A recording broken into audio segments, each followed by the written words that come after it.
Puisque vous avez décidé de créer un blog, rentable ou pas, il est important que pour que votre blog ait un certain succès, et ça c'est en fonction des objectifs que vous vous serez fixés, mais il est important de faire un blog de qualité.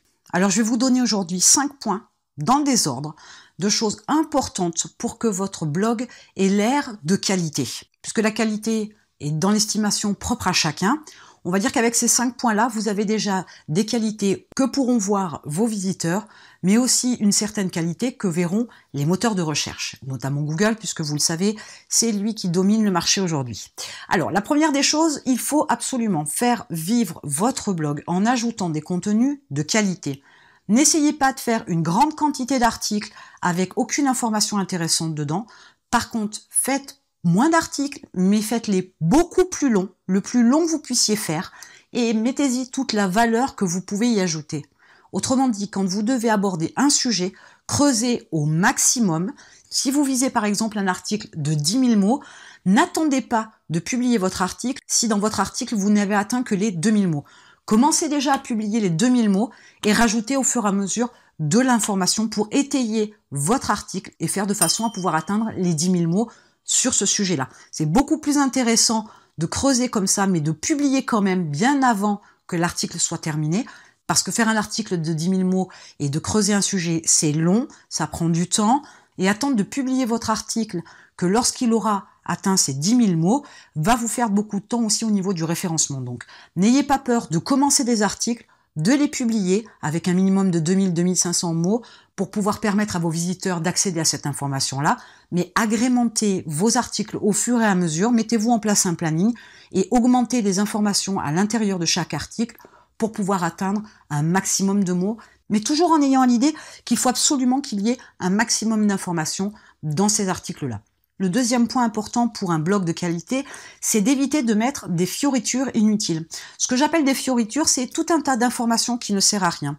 C'est tout un tas d'informations qui va interpeller votre lecteur au lieu de le laisser se concentrer uniquement sur le contenu pour qu'il puisse aussi avoir une bonne image de vous, du blog, qu'il ait une valeur perçue de ce que vous lui apportez, qui soit importante pour qu'il ait envie éventuellement de s'inscrire et voir qu'il a envie de revenir et de vous suivre régulièrement. Donc ça, c'est important. Les fioritures, c'est aussi tout un tas de couleurs. N'en mettez pas de trop. C'est aussi ne pas ajouter tout un tas d'appels à l'action qui ne servent strictement à rien. Il vaut mieux un appel à l'action, ou voire deux, mais identiques, placés aux bons endroits, plutôt que de proposer un e-book d'un côté, l'enregistrement à la newsletter de l'autre, la participation à un concours par la suite, c'est inutile. Il faut absolument tracer un espèce de chemin qui va mener votre visiteur de départ vers quelque chose, vers l'objectif que vous êtes fixé, par exemple l'augmentation de votre mailing list. C'est un exemple parmi tant d'autres. Mais dans l'idée, n'en rajoutez pas de trop, restez sur des choses essentielles. Je rappelle que, je crois que c'est Coco Chanel qui disait que ces tenues sont impeccables, sont parfaites, dès l'instant où il n'y a plus rien à enlever. Dans l'idée, votre blog, c'est exactement la même chose. Le troisième point, c'est la mise en place des fonctionnalités qui sont utiles, et donc ne pas mettre celles qui sont inutiles, bien évidemment. Donc, ne rajoutez pas tout un tas de plugins, d'extensions qui, finalement, rajoutent un bouton par-ci, rajoutent un effet par-là, alors que c'est complètement inutile, ça ne sert strictement à rien, ça vous dessert plutôt que ça ne vous sert. Donc ne chargez pas, mettez les fonctionnalités dont votre blog a besoin en fonction, une fois de plus, des objectifs que vous vous êtes fixés pour votre blog, mais n'en faites pas de trop, ça sert strictement à rien. Rajoutez encore et encore des fonctionnalités, vous vous apercevrez aussi très vite qu'il y a beaucoup de fonctionnalités qui ne vous serviront pas, qui n'aideront absolument pas vos visiteurs, et dans ce cas-là, bien évidemment, votre blog n'apporte pas grand-chose de plus à vos visiteurs, donc ça ne sert à rien du tout. Et ça va vous servir aussi pour le quatrième point qui est améliorer la rapidité d'affichage de votre blog. Ça, c'est de plus en plus important. Il y a de plus en plus d'outils à disposition pour pouvoir améliorer la vitesse de téléchargement des pages de votre blog sur un navigateur pour vos visiteurs et de ne pas surcharger en fonctionnalité par exemple, et de ne pas surcharger avec des fioritures inutiles et d'apporter ce qu'il faut à votre blog en termes techniques pour que l'affichage se fasse le plus rapidement possible. Les visiteurs savent très bien que lorsqu'ils vont sur un blog et que les pages mettent 3, 4, 5 secondes à s'afficher, eh bien ils ne restent pas parce que pour eux, c'est un blog qui dysfonctionne. S'il dysfonctionne, il n'est pas de qualité. S'il n'est pas de qualité, il ne reste pas. Du coup, vous avez perdu tout un tas de personnes, tout un tas de visiteurs, tout un tas de trafic et peut-être tout un tas d'argent si c'est un blog rentable, parce que votre blog met énormément de temps à s'afficher. Et que ce soit autant sur la version bureau que surtout et davantage sur la version mobile, parce que les gens consultent de plus en plus Internet par leur mobile, ils interagissent énormément avec leur mobile, donc il faut absolument que votre blog soit optimisé pour cette version-là. Et enfin, j'arrive au 5e point, qui, de mon point de vue, est de plus en plus important, mais c'est un point qui a énormément évolué ces dernières années, voire ces derniers mois, parce que le monde a changé, parce que les gens évoluent, parce que les gens ont une approche d'Internet différente, qu'ils attendent autre chose.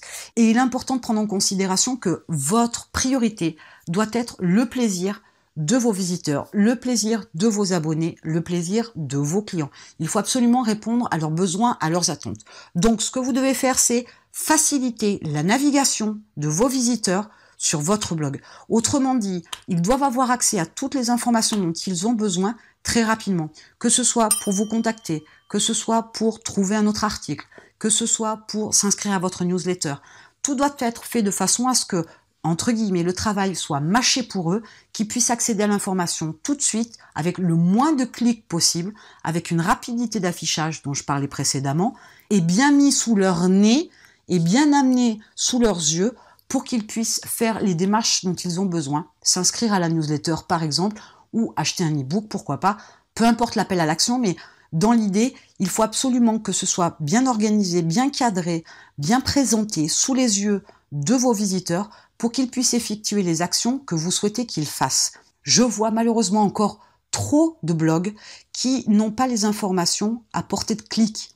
Il faut chercher, voire il faut faire des recherches à travers le moteur de recherche de Google pour pouvoir trouver l'information dont on a besoin.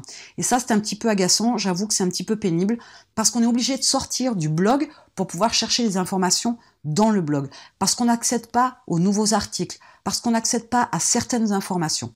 Sachez quand même que, une fois de plus, les informations que vous devez mettre sous les yeux de vos visiteurs sont les informations dont ils peuvent avoir besoin en fonction des objectifs que vous avez mis sur votre blog. Si vous voulez qu'ils s'inscrivent à la mailing list, faites de façon à ce que l'inscription puisse être faite facilement sur n'importe quelle page de votre blog.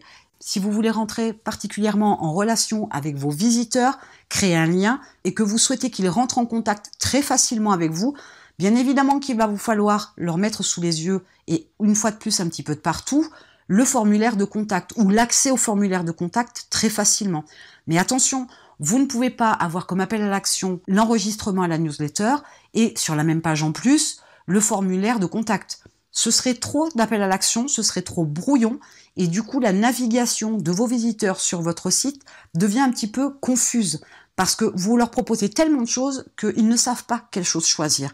Alors que dès l'instant où vous leur proposez qu'une seule action possible, ils feront l'action que vous leur proposez, que vous leur suggérez sur une page et ils n'iront pas voir ailleurs. C'était donc 5 points qui peuvent vous permettre d'améliorer votre blog pour qu'il soit perçu comme un blog de qualité. Si vous devez mettre en place un blog, créer un blog, à ce moment-là, prenez en considération ces 5 points-là pour améliorer la qualité de votre blog. Et en attendant, je vous retrouve de l'autre côté.